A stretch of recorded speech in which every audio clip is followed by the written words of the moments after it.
Hey Internet, I'm Chaz. And I'm Dan. Welcome to Wine is Serious Business. Again, we're without numbers, but we are still in Germany. We're here at Ackermann das Weingut in the lovely town of Zeltingen. One of my original contacts in Germany. I've been having a great time talking with them about Riesling. We're here with Anna and Marius Junglen, two generations of Weingut Ackermann here today. We're going to taste three wines and talk as much as we can about a little bit of the winery and their history and what they're trying to do today. So, Anna, can you tell me a little bit about what Weingut Ackermann focuses on and what's important to you here? Yeah, hello, Dan and Jess. We are happy to meet you here again in our cellar. Oh, yeah. Happy to be here. And, yes, and to our house, to our winery. This Weingut Ackermann, it's the winery from my parents, and Harald, my husband, and me. We work together in this family Weingut since 25 years now. Fantastic. We do work alone, only with some people in harvest or in the special times. We work in the vineyard, we get our grapes, we press them, and we bring the wine, or make the wine and bring it to our customers, our producer, or customers, or they come to our house. Yeah. You pick, you make, Yes, you sell the wine, yes, all of it. Okay. All it done in home. Yes. And Big deal. 90% from our grapes are Riesling. First wine, right? Yes. Yeah. Yes. I'm sorry, just pouring. So yeah. Yes. Yeah. And let's taste Riesling. All right. Yeah. 2016 now. Marius, anything else you want to say about kind of the focus of the family winery? Yeah. Hi again, I'm Marius. I'm the third generation of Weingut Ackermann. And as my mother said, our main focus on the Mosel is for sure Riesling. And that's maybe 90% of our production. And the rest is Pinot Blanc and a little bit of Müller-Thurgau. And maybe for the future there will be some Pinot Noir, but we'll see that, yeah. Cool. Yeah.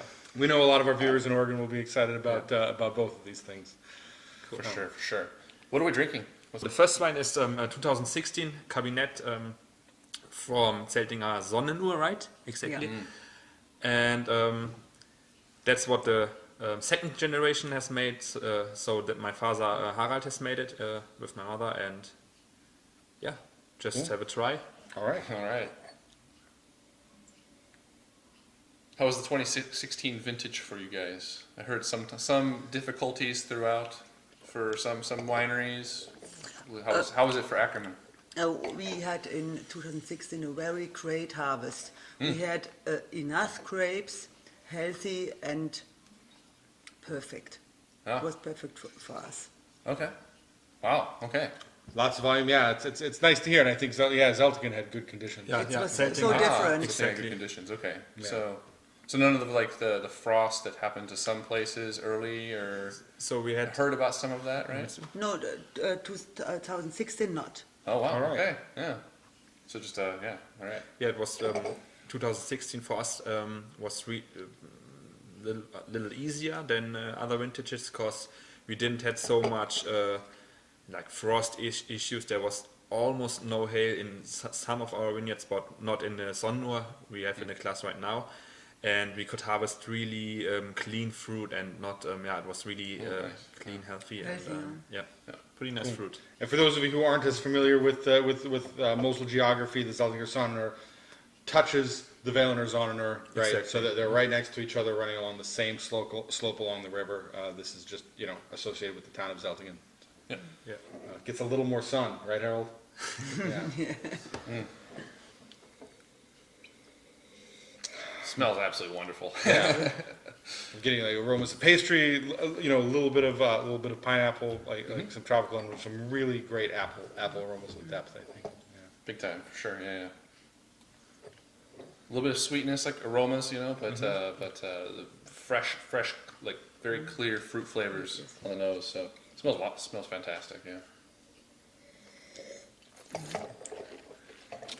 And just sings on the palate, I think, right? Really bright, fresh fruit, very ripe yellow apples. I think I taste a lot of, and a little bit of Yeah, that can see pineapple.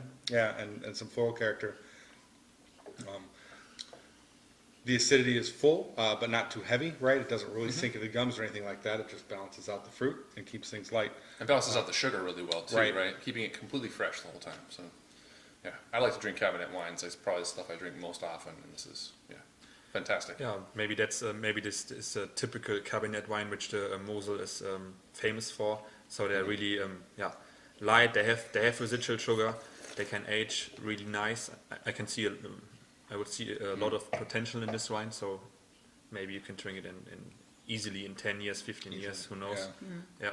Is aging Kabinett, so in America, like, I know a lot of people buy the Auslese and Spatlese to age.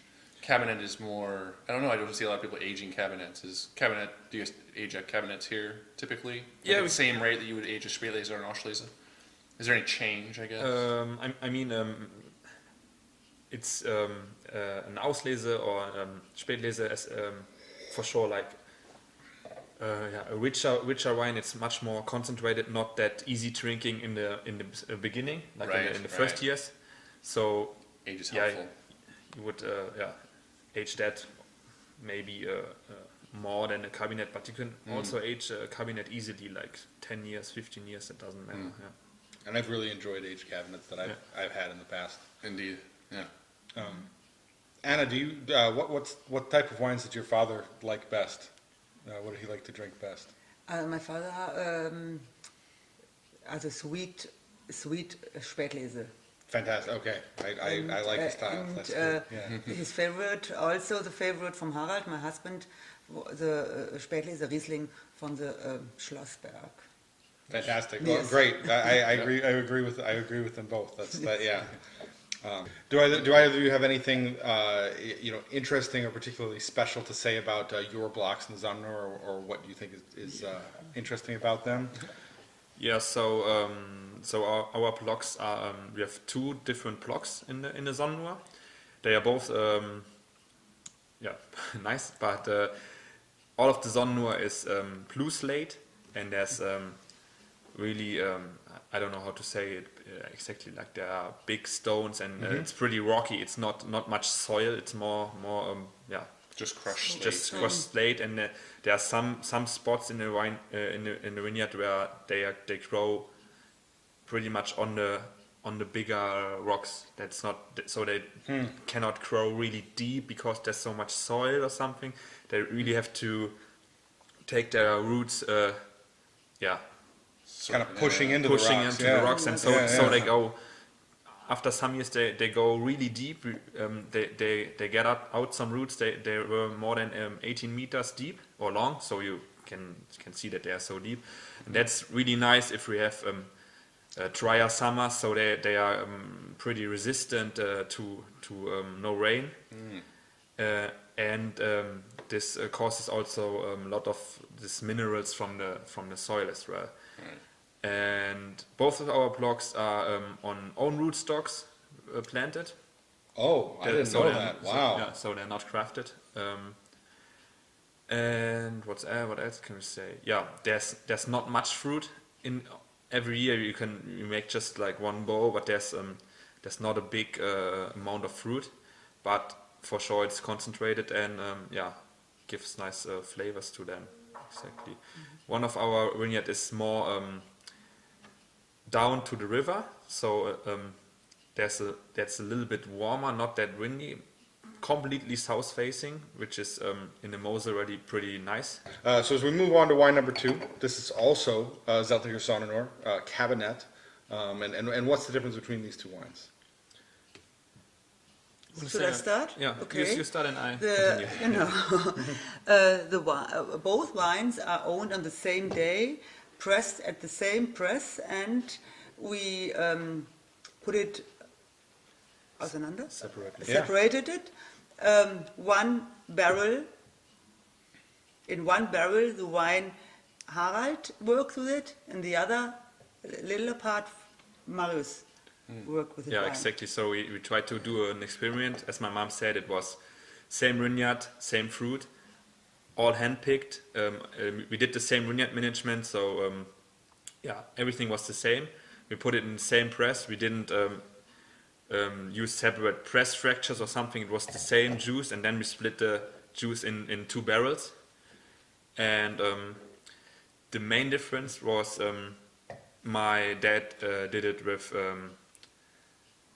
dry yeast. Is that right? Mm-hmm. Yeah.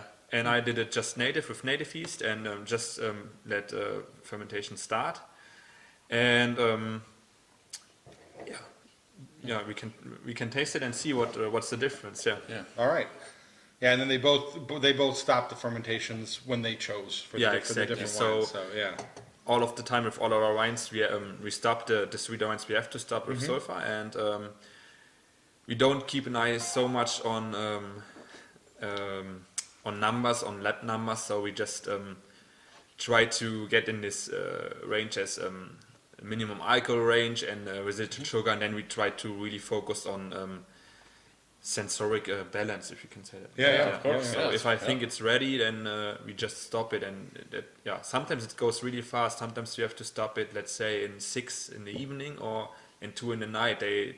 Fermentation starts, and it's really nice to hit that point of stopping the wine. That's when it's great to have the Weingut in your basement, right? Exactly. So you can Exactly. come down and make sure everything's okay. All right. Yeah.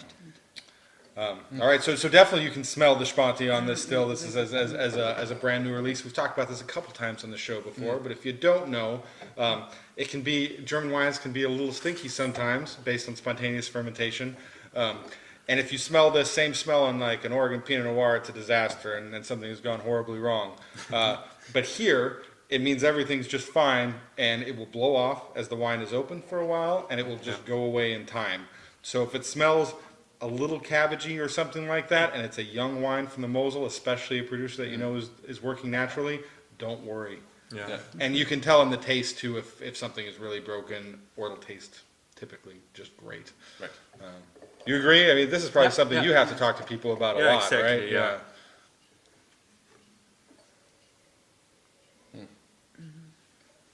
Ja, luftet ist direkt weg. Like less fresh, like apple aroma on the nose. Little like bit more there, like yeah. peachy, like stone fruity, and maybe a little more like mineral component on the nose. Totally agree with that. Like the terroir is a little more expressive here than the last one.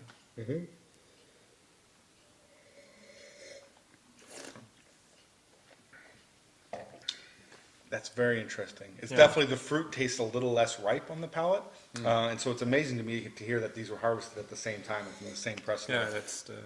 Um, that was the idea. Yeah, definitely drifting more towards green apple flavors, especially late. I was saying really distinctly that the acidity didn't sink into the teeth before, and on this one, you kind of feel it. Man, I can't believe these are the same ripeness.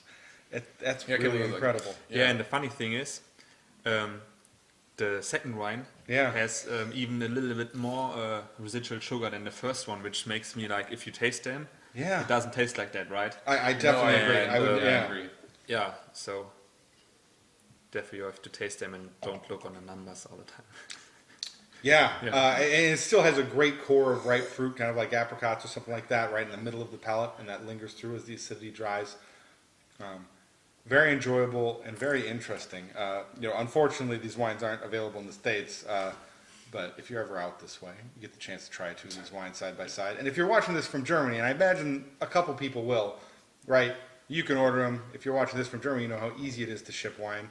Get a pair of these wines, taste them together yourself.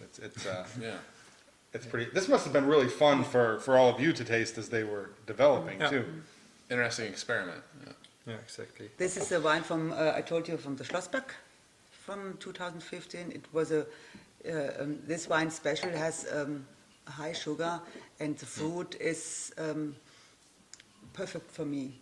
2015 was also, comparing to 16, it was less fruit, but richer flavors, much more concentrated, nicer ripening. There was more acid in the grapes, and they were like just more concentrated. And if you selected really well in this vintage, and you could do some famous dry wines, perfect dry ones, but you can also make like nice TBAs or whatever, because we had this botrytis, but we had also nice green, or let's say golden fruit, which was perfect for to make some dry Rieslings. And you could put them all together, make easy wine, or you could do a lot of work and try to separate and try to make these special wines, which you can. We think they have a lot of potential for the next several years. The aroma here just jumping out of the glass, right? So You it's smell really kicking. But this is also the Schlossberg. The Schlossberg is comparing to the Sonnenuhr, different in soil and always not that elegant and straight. It's more heavier, more masculine, and more like powerful. powerful. Yeah, that's the word I was searching. Yeah. Yeah. What's the word you used in German? Kräftig. Kräftig. All right, cool. Von Kraft, yeah. Yeah. How did your father feel the same way about the two vineyards? That Schlossberg was Yes, yes. more kräftig and More kräftig, he, yes. And he liked that. He liked that. Yeah. Did he make sweeter wines from that also? Yes, Yeah, from typically. the Schlossberg Okay. most. Yeah, so for all of our vineyards, we over the years you can see which vineyard has which potential to make which wine out of it. So we have some parts there, and after the years you can, or my dad or my granddad, they figured out like, oh, this vineyard is always nice to make a sweet Spatlese or an off-dry Kabinett or a sparkling wine, for example. Oh, is the Zech Schlossberg? No, Zech des Himmelreich. Himmelreich. Okay, yeah. okay. And do you feel like with that stronger quality of the Schlossberg that it would struggle as a Trocken wine then? It wouldn't struggle, but because there's a little bit more soil and the roots are not that deep. During harvest, they get earlier this little botrytis, which is I see. really positive for us, but you don't want to have in our dry wines. There you want to have always clean fruit. Yeah. So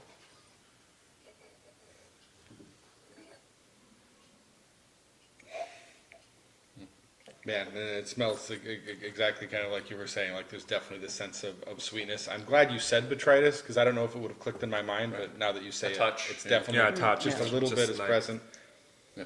giving some of the ripe peach character, a little bit of Yeah. spice, good complexity. Adding a lot of richness to the nose, right? Yeah, like very complex. Yeah, very nice sense of minerality. Yeah, it's, yeah, and typically for 15, also a lot of acid and Big time. nice balance. Yeah, geez. And that helps make the length Yeah. very long, right? exactly. Yeah. Like you drink it, seconds later, still has a lot of. Pure, deep apricots, really just rolling across the palate without ever getting too heavy. This green apple lime acidity just grows slowly, gets stronger and stronger, drying things out. Really pulls you back in for sip after sip. You guys hear me talk about Riesling a lot, especially sweet styles a lot. We're being calm here, I guess, because we're having a nice conversation. But this is truly remarkable, and as far as Spatlese level wines go. Fantastic. I think noteworthy across the entirety of my experience. So I've been friends with these guys for a while, but this is part of the reason. Like these wines are really exceptional, and this really brings a lot of the strength, both with your winemaking and with the vineyards that you hold right into the glass. And it's always such a pleasure to drink these wines when I have the chance. Yeah, thank you. Yeah. Thank you. I was wondering if you had any if you had any stories about your dad working in the vineyards, and maybe like talking about his experiences with what vineyards he liked to work with, or decisions in the cellar that he felt really proud about discovering and changing. My father, or my parents are, especially my father, he was Cooper and Küfer, it is called in Germany, winemaker. Yeah. Yes. Yeah. And in the 60s, when he married my mother, she lived in a little house in the central from Zeltingen, in a little small house. they had small wine production only to sell in the whole barrel to the big wineries. And then, and he make the barrels to sell it also. Yeah. And then it changed. The end of the 60s, he thought, okay, let's more tourists come to the Mosel to Vacation. vacation exactly. And he thought, okay, let's bottle our wines ourselves and try to sell it. And both did that. And it works, and our house in the middle of Zeltingen, it was too small. There were only 5 or 4 barrels in the cellar, it was too small, more production, it was not possible. And then in 1970, they built here this house, and we changed the house, and then from this day, my father didn't make barrels. He only make wine and sell them wine per bottle. Yeah, that's a big change. Yes. That's a big change. And since you and Harald have taken over, either one of you can answer this. How do you feel like Harold's winemaking style and farming styles have kind of built on the foundation that was set by your father on the beginning? What has his particular ideas brought to the winery? Yes, so after my granddad died, my father and my mom took the decision to continue the business, and they jumped in. My mother was a kindergartner before, and my dad was working in the industrial area. He was building trucks, and they just jumped in. I mean, they had all the time they had to do something with wine. They were working after their jobs with wine, and they had the know-how, and they had an idea. But my father didn't learn it in school or like I did to study it or something. But just what means just he learned it by doing, and by since he was born he had something to do with wine, and just by practical work. And I think that's what's pretty nice. Another funny thing about my dad, which I think is pretty nice, that he's just doing what he really wants to do, not just what some customers want to have some some wines, and It's his passion. he's just his passion to make his most passion is the sweet Spatlese he had right there, and that's what he can do the best. And I think you can also taste the passion all the time, and that's pretty nice. Yeah. Okay, so while we were talking earlier during one of those cuts, Harald was nice enough Bring in this thing. to dig into the treasure Yes. chest and bring this out. I'm going to let maybe Anna or Marius pour this, because you're probably more used to handling these bottles. You can see this has been sitting in the cellar for quite some time. Yeah, moldy. Yeah. Harald went in our Schatzkammer, Yeah. and he brought this wine, and he said, let's taste that. It's a wine from my father. Nice. We don't know what he brought to us. Let's taste. Yeah. All right. Okay, Empty the please. glasses first. Please. For my own. Oh man, look at the color. Warte. Yeah. Schimmel dran. Yeah.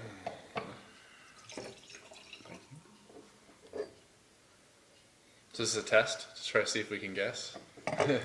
You can try, but I don't know. Yeah. Yeah, could you guess? You have far more experience than we do in old Riesling. that's tough for me to guess by the nose. But yeah, I'll give it a try.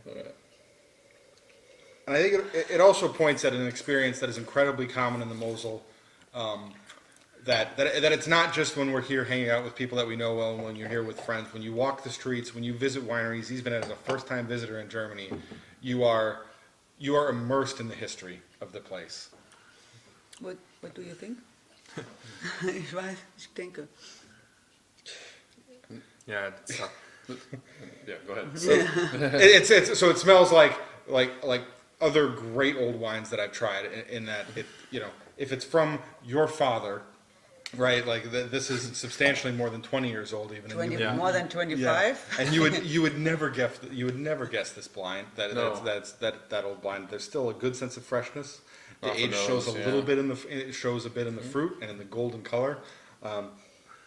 Like a little bit of apple pie sort Yeah. of thing, you know. You get some of like the not like dried fruit character, but like more like baked, you know, like apples. Bisschen warm jetzt, gell? yes. It's a little bit warm, but But still like a sort of fresh stone fruit a bit on the nose. But There's like some the- warm character, you said? I yeah? think it was not it's a little bit, Yeah? I think too warm. Oh, no? No, I don't think so. No, I not think at all. they don't have to chill it that hard. So, yeah. Riesling at cellar temperature is good. I don't like them chilled all the Yeah. way down because Yeah. you lose some of the complexity. I'm Yeah. also Das I stimmt. see that. Yeah, that's true. I'm also very interested to hear when the age comes out, because I'll remark that on the palate now it's fairly light, right? The sweetness is definitely there, but it's not heavy like a young fresh Auslese would be. Yeah. And maybe that kind of So therefore, you typically would age like an Auslese. And Yeah. I would guess that is an Auslese, all right. or maybe it's a really nice Spätlese. But yeah, and it was at this time it was sweet, I guess, and it's still sweet. There's still little sweetness, but not, not totally sweet. Acidity's still present, Yeah, but not strong. yeah, and And sort of mellow. An incredible core of minerality that comes following the fruit, I think. And the terroir is definitely intact. What do you notice? So you've been drinking these wines your entire life. yeah. So What- I was just because Chess was asking me of the vintage, I was just scanning those vintages, Yeah. and yeah, of course it's Riesling and it is sweet Riesling, and I would guess it could be the famous vintage 76, because it has this character. Special. Yeah, there's a special taste about it. If you had some wines, you try to keep them in mind. You could guess, but I'm just guessing. Maybe I'm wrong. I don't know. So there's not.